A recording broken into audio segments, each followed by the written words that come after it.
Hey guys, this is Inferno, and today I'm going to give you guys my list of what I consider to be the most interesting and fun to use weapons in Dark Souls 3.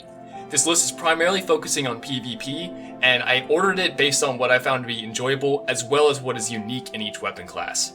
So here we go. Starting out at number 10, we have the Wolf Knight's Greatsword, or the Flip Sword.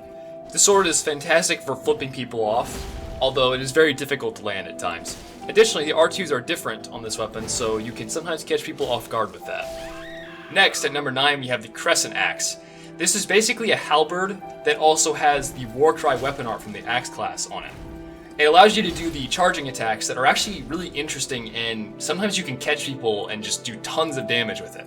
Next, at number 8, we have the Black Knight's Great Axe. A lot of you might be familiar with this weapon as it isn't particularly uncommon, but I find that a lot of people don't use it to its full potential. It actually has a really broad moveset. It's got a lot of different attacks in it, but people generally just don't use them for whatever reason. So if you're considering giving Great Axes a try, this is probably the one to go with in my opinion. Next, at number 7, we have the Old Wolf Curved Sword. This weapon, like the Flip Sword, has a crazy weapon art that lets you do a backflip and is really good at throwing people off. I actually think it's probably the most viable of the curved greatswords, simply because it has one of the better movesets. I definitely suggest giving this a try if you have not. At number 6, we have the Firelink Greatsword. It is a pretty much normal greatsword except for the weapon art, which makes a little wall of fire that if people walk into or roll through, they get thrown backwards. This is mostly useful for throwing people off of cliffs in various parts of the game, but it's also just really good for roll catching as well.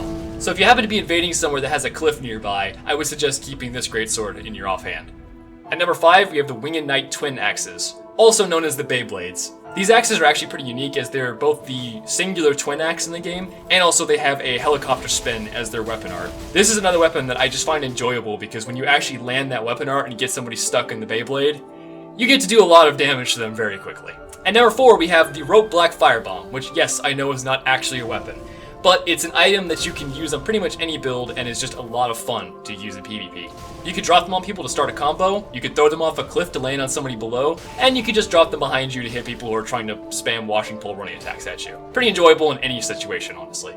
At number 3, we have the Twin Prince's Greatsword. I've talked about this weapon before. It's probably one of the most interesting weapons in the game as it has 2 different projectile attacks alongside the regular Greatsword moveset, which makes it just sort of a fun variety weapon to use on any build. At number 2, we have the Dragon Slayer's Great Bow. This is one of my favorite weapons in the whole series actually, and I've pretty much made use of it in every game so far. It's mostly useful for invasions and doing stuff with Chameleon and Obscuring Ring, but you can also make use of it in PvP occasionally, just pulling it out and shooting somebody in the face. And finally, at number 1, we have the Tailbone Short Sword. Probably not a weapon you guys are expecting me to pick, but I really enjoyed this weapon when I used it.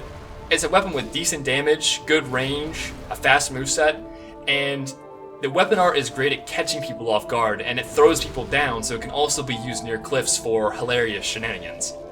It's also light enough that you can use it as a secondary weapon, and just pull it out when you need to surprise somebody. So those are my picks for interesting weapons in Dark Souls 3. If a weapon you think is really interesting or odd is not in this list, then put it in the comments and tell me why you think it's awesome. Thanks for watching guys, and have a good bathtub.